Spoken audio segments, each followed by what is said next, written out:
on va t'installer dans le débarras, ça fera cosy.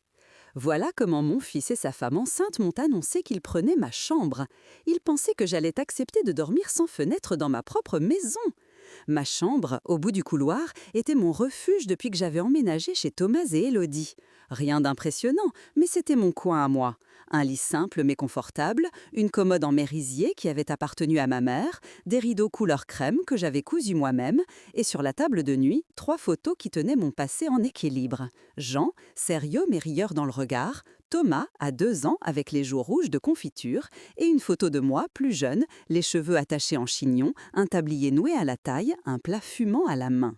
Ce matin-là, pourtant, quelque chose clochait avant même que je mette un pied par terre. Un léger picotement dans l'air, comme si la maison retenait son souffle. Des pas, légers, rapides. Ceux d'Élodie, j'aurais pu les reconnaître parmi 1000. Elle ne marchait pas, elle attaquait le sol. Puis, une voix étouffée, derrière la cloison. Il faudra lui dire tôt ou tard. La voix de Thomas, plus grave, répondait à mi-voix, presque indistincte. « Oui, mais pas ce matin, laisse-moi au moins boire un café. » Je restais immobile, le cœur étrangement serré. Ce n'était pas la première fois que j'entendais leur chuchotement. Depuis quelques semaines, des bouts de phrases me parvenaient, flottant au-dessus de l'escalier. Plus tenable, bébé, place, elle comprendra bien. Sauf que moi, je ne comprenais rien du tout. Je posais mes pieds sur le parquet. Une latte grinça, comme à chaque fois. Pendant des années, ce bruit m'avait agacé. Ce matin-là, il me rassura presque. Au moins, quelque chose n'avait pas changé. Je passai une main dans mes cheveux, lissai vaguement mon vieux peignoir fleuri et ouvris la porte. L'odeur du café me parvint immédiatement, mélangée à celle d'un croissant tiède. Thomas passait souvent à la boulangerie en bas de la rue, plus par habitude que par attention, mais je me permettais parfois de l'interpréter comme une petite preuve d'amour. Dans la cuisine, la lumière jaune du plafonnier donnait à tout un air un peu fatigué. Élodie était debout près du plan de travail, son téléphone à la main, l'air déjà parfaitement maquillé à 7 heures du matin. Elle avait un pull de grossesse beige, ajusté, qui mettait en avant son ventre rond de 6 mois. Thomas, lui, était assis à la table, une tasse de café fumant devant lui, les cheveux en peur en bataille. « Bonjour », dis-je. Élodie leva brièvement les yeux. « Bonjour ». Thomas se força à sourire. « Salut maman, bien dormi ?» « Comme une vieille chaise, ça grince, mais ça tient encore », répondis-je avec un sourire qui n'atteignit pas tout à fait mes yeux. Élodie eut un petit rictus, sans humour. Thomas but une gorgée de café sans me regarder vraiment. Il y avait entre eux cette tension silencieuse de gens qui ont parlé de vous juste avant que vous n'entriez dans la pièce. Je m'assis à ma place habituelle, près de la fenêtre qui donnait sur la petite rue calme de ce lotissement en périphérie de Tours. Les platanes commençaient à perdre leurs feuilles, qui s'accumulaient sur le trottoir en tapis rouillé or. J'aimais cette vue. Elle donnait encore l'impression que la vie suivait un cours normal, saison après saison.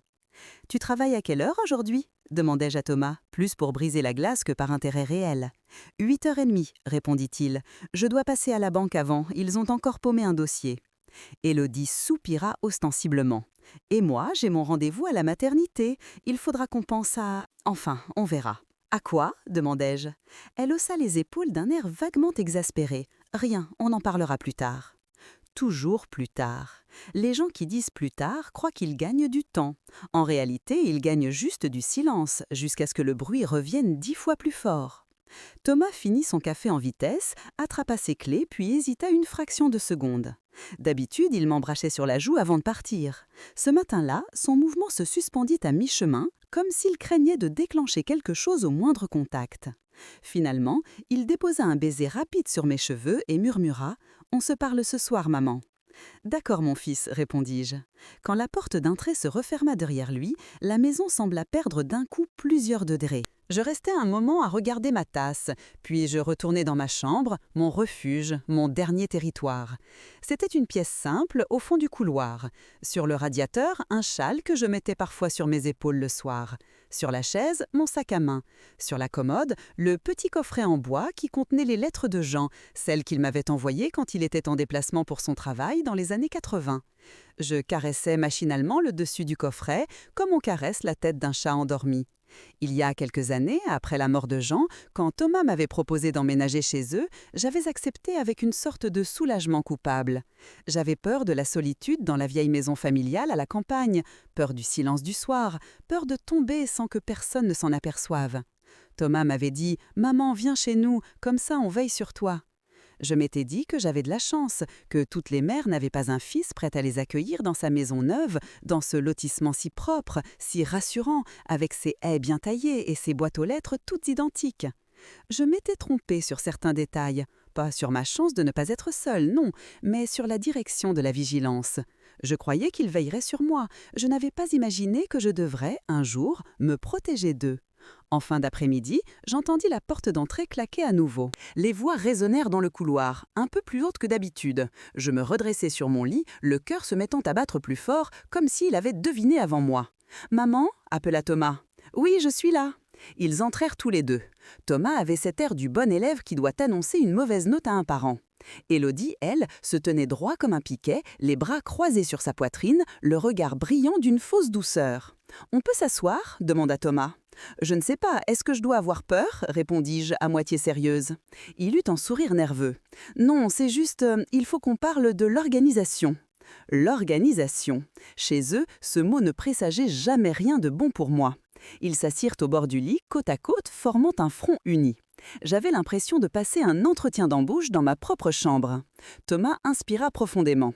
« Voilà, avec le bébé qui arrive, la maison commence à être vraiment petite. » Élodie enchaîna aussitôt, comme s'ils avaient répété la scène devant le miroir. « On a tout réfléchi, tu sais, on veut que ce soit le mieux pour tout le monde. » Je restais silencieuse, les mains croisées sur mes genoux.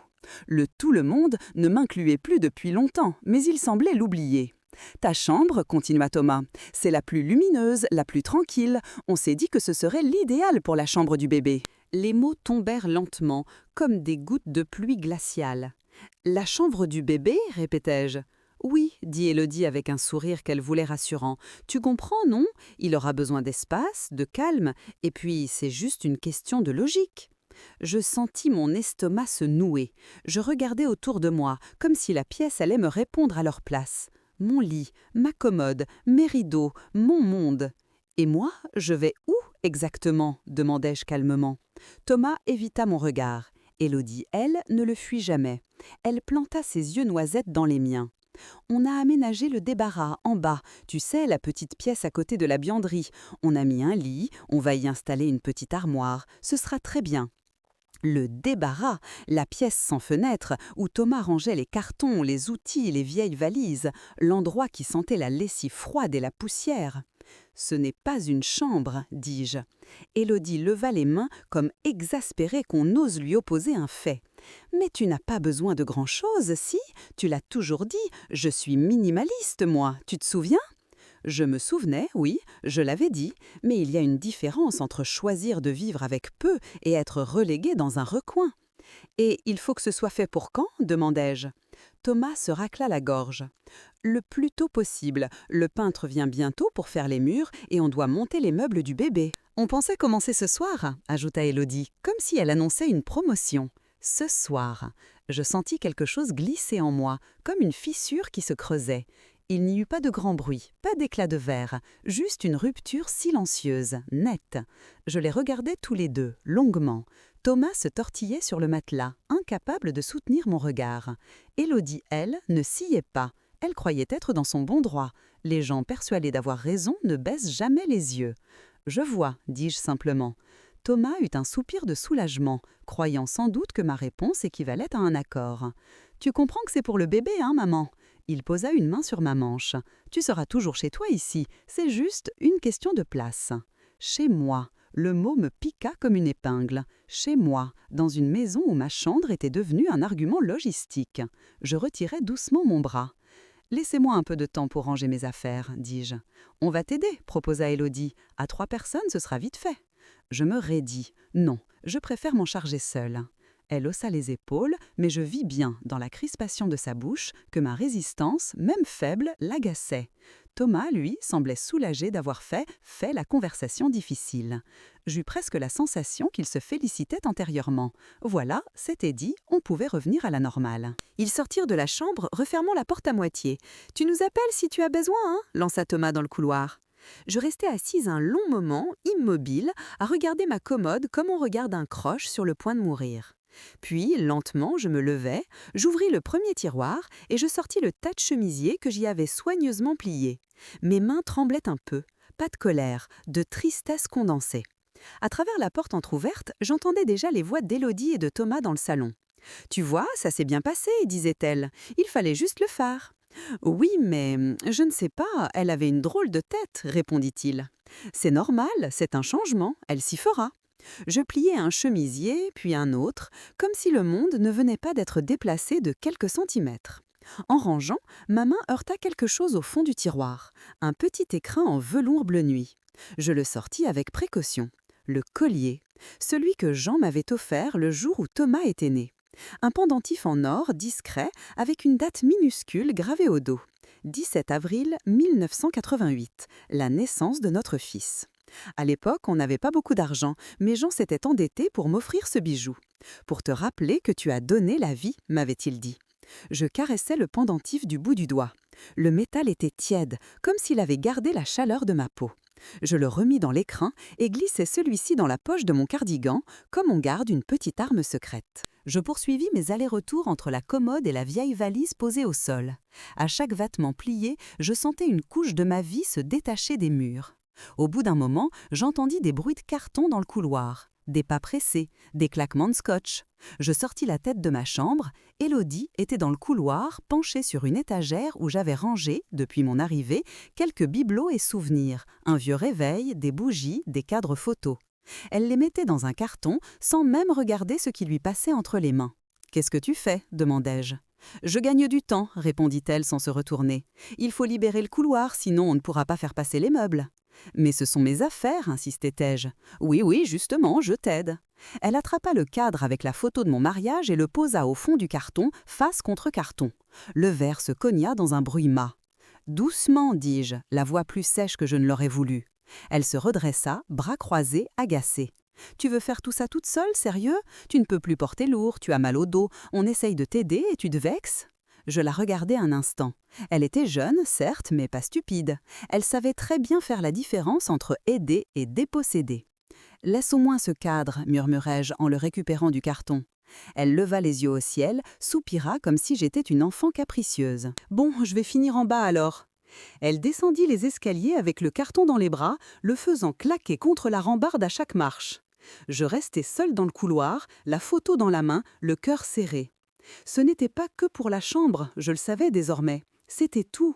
Mon espace se réduisait, jour après jour, comme la peau de chagrin du roman que j'avais lu autrefois. Bientôt, il ne resterait plus rien de moi entre ces murs, à part peut-être une brosse à dents oubliée. Je retournai dans ma chambre, posai le cadre sur la valise et m'agenouillai pour sortir ce que j'avais caché sous le lit depuis des années. Une pochette cartonnée, beige, un peu cornée sur les bords. Dessus, dans l'écriture régulière de Jean, un mot au stylo bille bleu. Acte, maison. Je la tenais dans mes mains depuis si longtemps que j'en avais presque oublié le poids réel. Quand Jean était tombé malade, puis quand il était mort, le notaire nous avait expliqué le partage des biens. À la fin, il m'avait regardé par-dessus ses lunettes. « Monsieur et madame avaient choisi de mettre la maison à votre seul nom, madame, au cas où, enfin, vous voyez. » Jean, plus tard, dans notre lit, avait pris ma main. « Ne dis rien à Thomas pour l'instant, m'avait-il murmuré. Si tout se passe bien, on lui en parlera quand il sera plus posé, plus stable. Mais si un jour il devient injuste avec toi, tu devras te défendre, promets-le-moi. » Je n'avais pas voulu entendre alors. Thomas, injuste avec moi? Impossible! Il avait toujours été mon fils gentil, mon petit garçon qui venait se blottir contre moi pendant les orages. Et puis, la vie s'est chargée de me prouver que Jean avait eu raison d'anticiper ce que moi, par naïveté, je refusais d'envisager. Je posai la pochette sur le lit, à côté de la valise à moitié pleine, et laissai ma main dessus un long moment. Le carton était froid, le papier à l'intérieur lourd. Ce n'était pas n'importe quel papier, c'était un morceau de pouvoir, et j'avais passé des années à faire semblant de ne pas le voir. Le soir, quand j'eus fini de plier, de ranger, de cacher quelques objets trop précieux pour être confiés à leur carton, Thomas revint dans ma chambre. « Ça va, maman » demanda-t-il en jetant un coup d'œil circulaire à la pièce en chantier. « Tu as déjà vu mieux, non » répondis-je. Il esquissa un sourire triste. « On va t'installer un vrai lit dans le débarras, tu sais. J'ai récupéré celui de mamie, il est encore en bon état. On va mettre un tapis, une lampe, ça fera cosy. » Cosy, comme si un mot anglais pouvait recouvrir l'odeur de moisi d'une pièce sans fenêtre. « Thomas, dis-je doucement, si tu devais mettre ta mère quelque part, tu choisirais une pièce sans fenêtre, à côté de la machine à laver ?» Il se raidit. « Ce n'est pas contre toi, maman, tu sais bien, c'est juste la logique. On n'a pas construit cette maison pour vivre à 3 générations. Et puis, il faut penser au bébé. Toujours le bébé. Un enfant qui n'était même pas encore né servait déjà d'excuse à tout. Je le regardais longtemps. Mon fils, mon garçon, l'homme qui, sans s'en rendre compte, me rangeait sur une étagère comme un objet encombrant. Ce n'est pas la première fois que tu demandes à quelqu'un de se tasser pour faire de la place, dis-je calmement. Mais fais attention, Thomas. Quand on repousse les gens trop loin, parfois on se retrouve seul au milieu de beaucoup d'espace. Il fronça les sourcils, mal à l'aise. On en reparlera, dit-il. Là, je suis crevé. On continue demain pour le reste. Je hochai la tête sans répondre. Cette nuit-là, je dormis dans ma chambre pour la dernière fois. Du moins, c'est ce qu'il croyait. Je me couchais en serrant contre moi le collier de Jean que j'avais sorti de ma poche et la pochette cartonnée que je gardais désormais sur la table de nuit à portée de main. Comme un talisman, comme une promesse. Au loin, j'entendais leur voix à travers le plancher. Ils parlaient de peinture, lit à barreaux, tapis en mousse. Puis, plus tard, les mots changèrent. « Pas éternel », disait Élodie. « On ne pourra pas la garder ici quand le petit ira à l'école. »« On verra plus tard », répétait Thomas. « Plus tard, plus tard. Tu sais combien coûte une maison de retraite? On ne pourra pas payer à la fois pour elle et pour le petit. Il faudra qu'elle vende quelque chose. » Je fermai les yeux. La fissure en moi s'élargit encore. Mais au lieu de m'écraser, elle fit de la place à autre chose. Pas de la haine, je n'ai jamais été douée pour la haine. De la détermination. Le lendemain matin, j'appelai le cabinet de notre ancien notaire. « Maître Lefebvre », disait la petite plaque dorée à côté de la porte, dans le centre de Tours. Il me connaissait depuis longtemps. Il avait vu Thomas grandir, Jean vieillir, et moi me réduire petit à petit, sans jamais changer de ton avec moi. « Bien sûr que je me souviens de vous, Madame Martin, dit-il avec un sourire franc lorsque je m'assis dans son bureau. Qu'est-ce que je peux faire pour vous ? Je sortis la pochette de mon sac, la posai devant lui et pris une inspiration. J'ai besoin de savoir où j'en suis, vraiment, pas en théorie.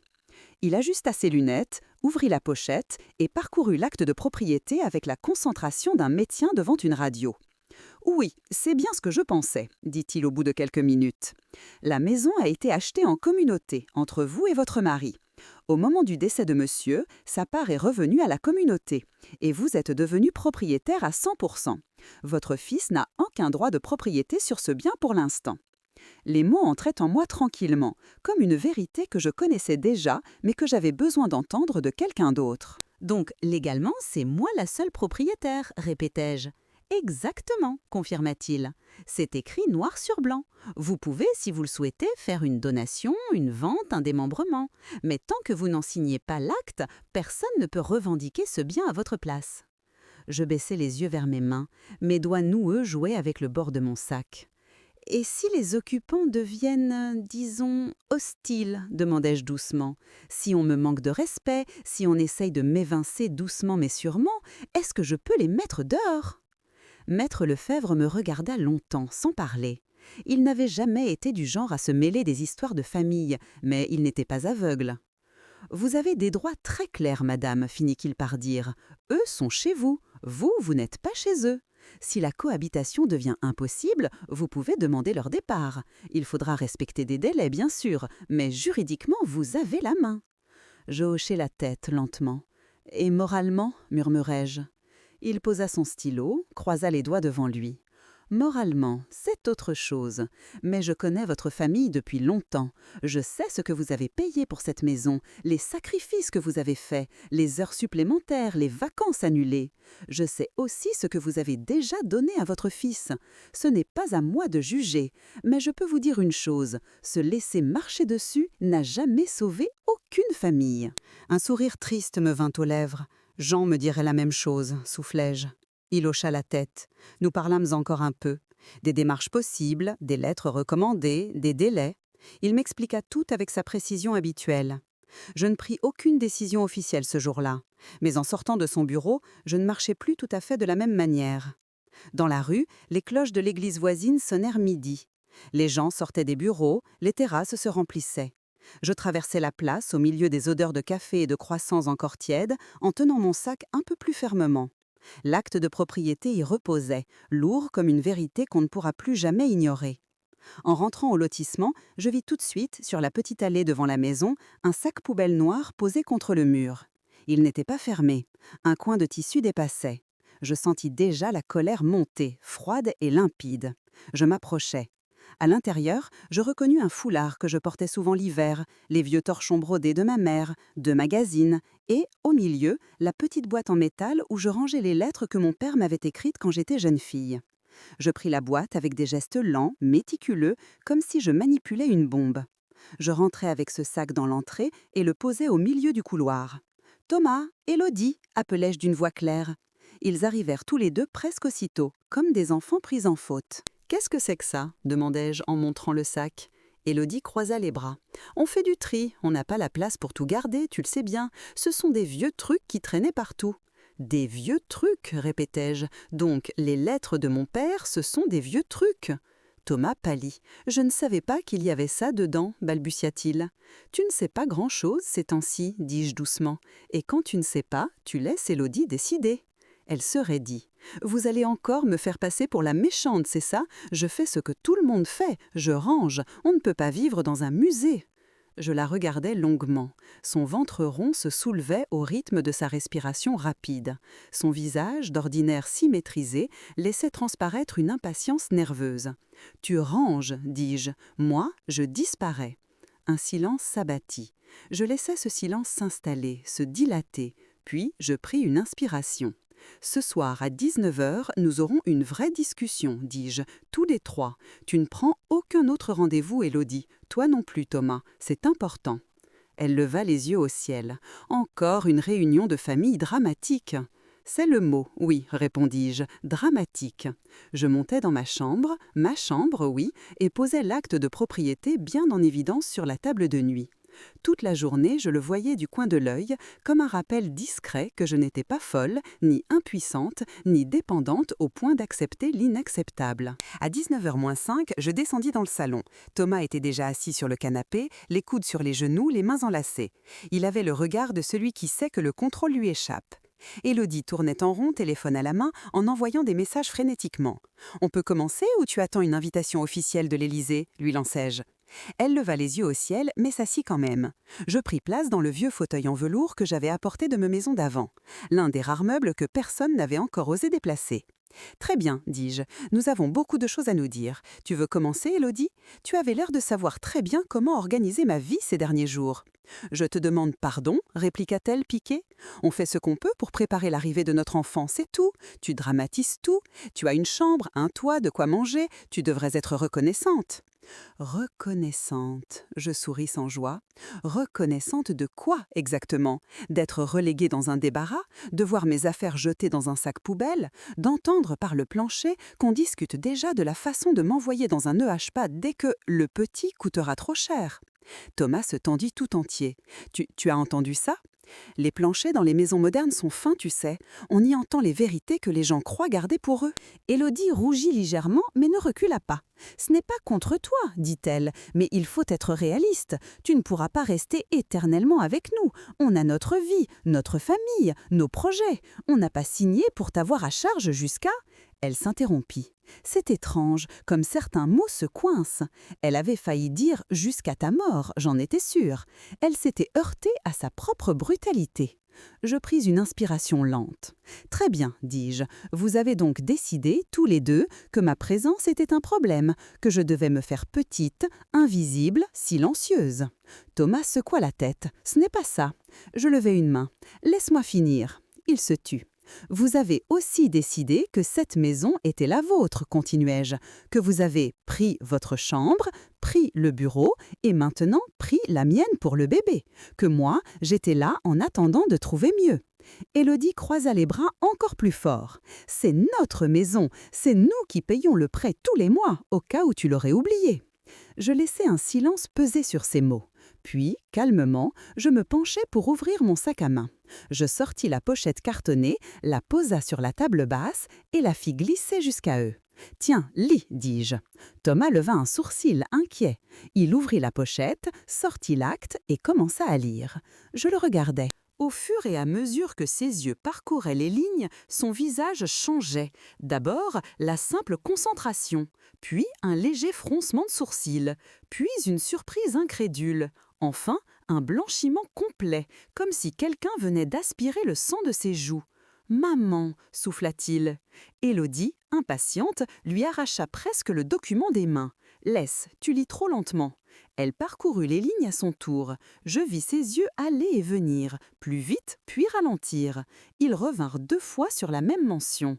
Propriétaire, Marie Martin. Ni plus ni moins. « C'est quoi ça ?» demanda-t-elle, la voix plus aiguë. « L'acte de propriété de la maison » répondis-je paisiblement. « L'original, signé chez le notaire il y a plus de 30 ans. » Mais ce n'est pas possible !» balbutia-t-elle. « La maison est à Thomas, à nous, on rembourse le crédit depuis 4 ans. » « Vous remboursez un rachat de crédit, dis-je.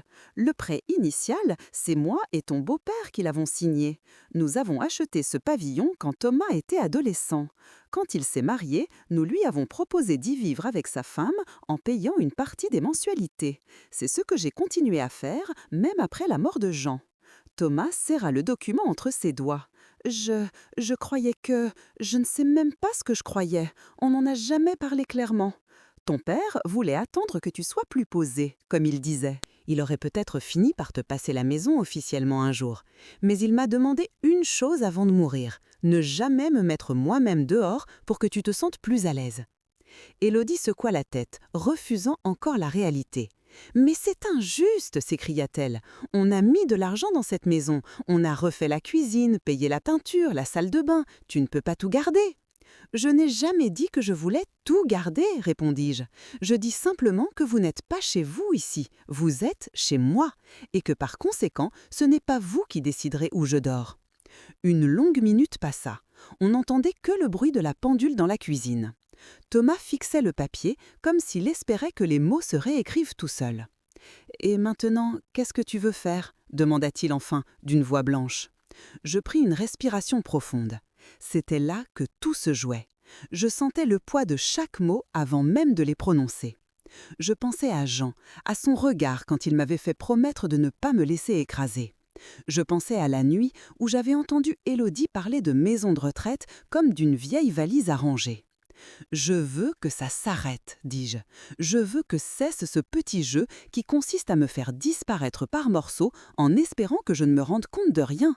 Je veux qu'on reconnaisse que ce que vous m'avez fait ces derniers temps est humiliant et blessant. Et je veux reprendre ma place chez moi, dans ma chambre, pas à côté de la machine à laver. » Thomas hocha la tête rapidement. « D'accord, maman, on va annuler tout ce qu'on avait prévu pour la chambre, on va te laisser tranquille, on trouvera une autre solution pour le bébé. » Je le regardai droit dans les yeux. « Ce n'est pas suffisant, dis-je doucement. » Il se figea. « Comment ça, pas suffisant ? » Le problème n'est pas seulement une question de pièces disponibles, Thomas, c'est une question de respect, de sécurité, de confiance. Si je reste, qu'est-ce qui me garantit que, dans 6 mois, vous ne recommencerez pas à me pousser vers la sortie en invoquant une nouvelle raison, une école, un bureau, un 2e enfant, que sais-je ? Il ouvrit la bouche, la referma. Il n'avait pas de réponse. Élodie, elle, retrouvait peu à peu sa voix. « Tu ne peux pas nous mettre à la porte, dit-elle, un peu moins assurée que la veille, mais encore combative. Tu n'as pas le droit, on va avoir un bébé, tu te rends compte, une femme enceinte. » Je la fixai. « La loi dit que j'ai tout à fait le droit de vous demander de quitter ma maison, répondis-je. Mon notaire me l'a confirmé. Et la morale, c'est vous qui l'avez piétinée quand vous avez posé mes affaires dans un sac poubelle. » Je laissai un silence suivre ces mots. Il pesait, et il devait peser. Thomas se prit la tête dans les mains. « Maman, on n'a nulle part où aller. On n'a pas assez d'économies. Les loyers sont exorbitants près de Tours. On ne trouvera jamais en 2 minutes. » « Je ne vous demande pas de partir demain, dis-je. Je ne suis pas un monstre. Je vais vous laisser du temps pour chercher un appartement. Mais il y aura une date, et à partir de cette date, vous devrez avoir rendu les clés. » « Quelle date ?» demanda-t-il d'une voix rauque. « Dans 2 semaines, répondis-je. 14 jours. C'est peu, mais vous êtes jeune, vous avez 2 salaires, vous n'avez pas encore de frais de garde. Si des étudiants peuvent trouver à se loger en catastrophe à chaque rentrée, je pense que vous pouvez y arriver aussi. » Élodie éclata. « C'est du chantage, c'est dégueulasse. Tu vas nous faire ça, à nous, à ton propre fils ?» Je sentis un frisson me traverser. Pas de doute, ces mots faisaient mal. Mais un autre sentiment, plus ancien, plus solide, les recouvrit. « Ce que je vous fais, c'est mettre une limite, dis-je, la première depuis très longtemps. » Thomas leva les yeux vers moi. Ils étaient pleins de larmes. « Maman, est-ce que tu pourras un jour me pardonner ?» Je le regardais longtemps. « Ce n'est pas aujourd'hui que je peux te répondre, dis-je. Aujourd'hui, je dois d'abord me pardonner à moi-même d'avoir laissé cette situation durer. » Il hocha la tête, la gorge nouée. La soirée se termina là-dessus. Ils montèrent dans leur chambre. J'entendis des éclats de voix, des sanglots, des reproches. Je ne suis pas fière de l'avouer, mais pour une fois, ces bruits ne m'ont pas fait culpabiliser. Ils m'ont rappelé simplement que leur choix avait des conséquences, comme les miens.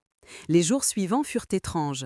La maison, d'ordinaire bruyante de leurs allées et venues, se transforma en chantier silencieux. Des cartons s'empilaient dans le salon, des annonces immobilières traînaient sur la table, Thomas passait des coups de fil, la voix basse, grave. Élodie faisait des listes, raturait, soupirait. Elle ne m'adressa presque pas la parole, si ce n'est pour des phrases purement fonctionnelles. « Tu peux me passer le sel ? Il reste encore du café ?» Je répondais calmement, poliment, sans chercher autre chose. Le temps des supplications ou des disputes était passé. Nous étions dans celui des conséquences. Un matin, alors qu'il n'était pas encore réveillé, je suis montée dans ma future ex-chambre de bébé. Elle était toujours la mienne pour l'instant.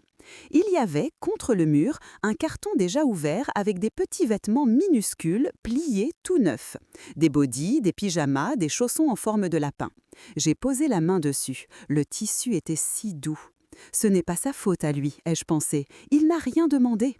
Je n'avais aucune intention de couper le lien avec cet enfant, mais je savais aussi que je ne pouvais pas me sacrifier entièrement pour un petit-fils à qui l'on apprendrait peut-être, un jour, que sa grand-mère n'avait pas été la bienvenue sous son toit. À la fin de la première semaine, Thomas est venu frapper à la porte de ma chambre. « On a trouvé un appartement », m'a-t-il annoncé. « Un T3, pas très loin d'ici. C'est plus petit, mais ça ira. On signe le bail lundi. On pourra partir avant la fin du délai. » Je hochai la tête. « Je suis contente que vous ayez trouvé quelque chose, dis-je. » Et je le pensais. Il resta silencieux un moment, puis lâcha d'une voix rauque. « Je ne mérite pas de t'appeler maman en ce moment. » Je le regardais, mon fils, l'enfant que j'avais porté, nourri, consolé, grondé, encouragé. « Tu restes mon fils, dis-je. La question n'est pas là. La question, c'est quel genre d'homme tu veux être. Et ça, tu es en train de le redécouvrir. » Des larmes gonflèrent ses yeux. « Je t'aime, tu sais, souffla-t-il, même si j'ai une drôle de façon de le montrer. » « Je sais, répondis-je. » La veille de leur départ, la maison ressemblait à un caisson vide. Les tableaux avaient été décrochés, les étagères allégées. Il ne restait plus grand-chose de leur vie ici, à part quelques valises dans l'entrée. Je sortis ma vieille nappe en coton que je n'avais plus utilisée depuis longtemps et la posai sur la table.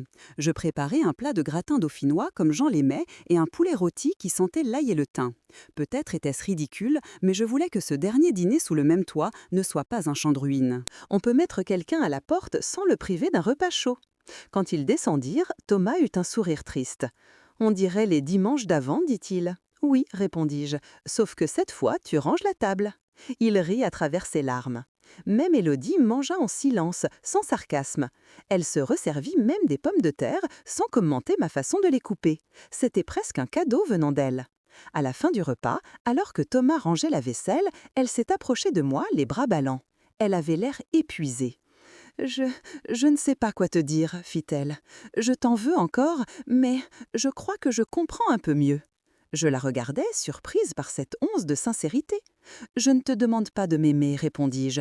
Je demande juste qu'on ne me traite plus comme un meuble. » Elle hocha la tête, les yeux brillants. « Je ne te promets rien, dit-elle, mais je vais essayer de réfléchir à ce que ça veut dire être respectueuse. On ne m'a jamais appris ça avec les beaux-parents. Chez moi, on virait les vieux dès qu'ils devenaient encombrants. » Elle haussa une épaule, comme honteuse. « Alors peut-être que, pour ton fils, tu peux commencer une autre façon de faire, suggérai-je, avec ton enfant. » Elle se mordit la lèvre, puis hocha la tête. Le lendemain matin, ils partirent. Je les regardais charger la voiture depuis la fenêtre du salon. Les valises, les cartons, le sac de jouets déjà acheté, le porte-bébé encore étiqueté. Thomas faisait des allers-retours, le visage fermé. Élodie donnait des indications, mais sa voix était moins tranchante qu'avant. On aurait dit qu'elle aussi venait de comprendre ce que ça faisait de quitter un endroit qu'on croyait sien. Quand tout fut prêt, Thomas monta les quelques marches de l'entrée et frappa doucement à la porte ouverte. « Tu viens nous dire au revoir ?» demanda-t-il. Je sortis, refermai derrière moi, et me tins sur le seuil. L'air était frais, chargé de cette odeur de terre humide après la pluie nocturne. Le ciel était bas, mais pas menaçant, juste gris. « Alors, c'est le grand départ ?» dis-je. « Oui, » fit Thomas, la voix étranglée. Il me prit dans ses bras. Un vrai câlin, pas ces petites accolades vite expédiées. Je sentis ses épaules trembler. « Je suis désolée, maman, » chuchota-t-il. « Pour tout. » « Alors, ne recommence pas, » répondis-je simplement. Il eut un rire nerveux. Élodie s'approcha à son tour. Elle hésita, puis me tendit la main. Je la pris. « Quand le bébé naîtra, » commença-t-elle. « Appelle-moi, dis-je, je viendrai le voir. Chez toi, pas chez moi. » Elle hocha la tête. « Et si tu as besoin d'un coup de main, ajoutai-je, je viendrai volontiers, mais plus dans ces conditions-là. »« D'accord, » dit-elle. Ils montèrent dans la voiture. Le moteur ronronna. Je levai la main. Thomas klaxonna une fois, doucement, puis le véhicule s'éloigna dans la petite rue bordée de platanes. Quand le silence revint, ce n'était plus le même silence que celui d'avant. Ce n'était pas un vide menaçant, mais un espace retrouvé. Je rentrai dans la maison. Dans ma maison. Je fis le tour, pièce par pièce. Je passai la main sur les murs, sur les meubles, je remis ma nappe dans le buffet, rangeai les couverts, ouvris grand les fenêtres. L'air frais entra, emportant avec lui les restes de tension. Dans ma chambre, celle qu'ils avaient voulu transformer en nurserie, je posai un moment la main sur le mur où ils avaient imaginé le lit à barreaux. Je pensais au bébé. Il aurait sans doute un petit lit ailleurs, bientôt, pas ici. Mais ce n'était pas grave. Les enfants n'ont pas besoin d'un pavillon pour être aimés. Ils ont besoin d'adultes qui se comportent comme tels. Les jours suivants, j'allais à la mairie pour demander quelques informations sur la colocation intergénérationnelle. La dame à l'accueil me donna des brochures, ravie d'avoir enfin quelqu'un de motivé. « On manque de personnes comme vous, » dit-elle, « des retraités avec une chambre à louer et un peu de patience. » Je souris. De la patience, j'en avais eu beaucoup, trop peut-être. Quelques semaines plus tard, une étudiante en droit, Clara, posa ses valises dans l'ancienne chambre de Thomas. Elle était polie, respectueuse, un peu intimidée. Elle m'aidait à porter les courses, me proposait parfois un dessert qu'elle avait raté, ce qui nous faisait rire toutes les deux. Elle payait un petit loyer, mais me donnait surtout une présence douce, légère, qui ne cherchait pas à me tasser dans un coin. Un soir d'hiver, alors que nous buvions une tisane dans le salon, mon téléphone sonna. Thomas. « On est à l'hôpital, » dit-il, la voix tremblante mais joyeuse. « Il arrive !»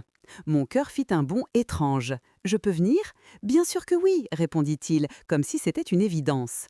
Quand j'entrai dans la maternité, l'odeur du désinfectant me prit à la gorge. Mais au bout du couloir, je vis Thomas, épuisé, heureux, les yeux brillants. « Il s'appelle Louis, » me dit-il, en me montrant à travers la vitre une petite forme emmaillotée. « On voulait te le dire en premier. » Élodie, encore pâle, me fit un petit signe depuis le lit. Je m'approchai.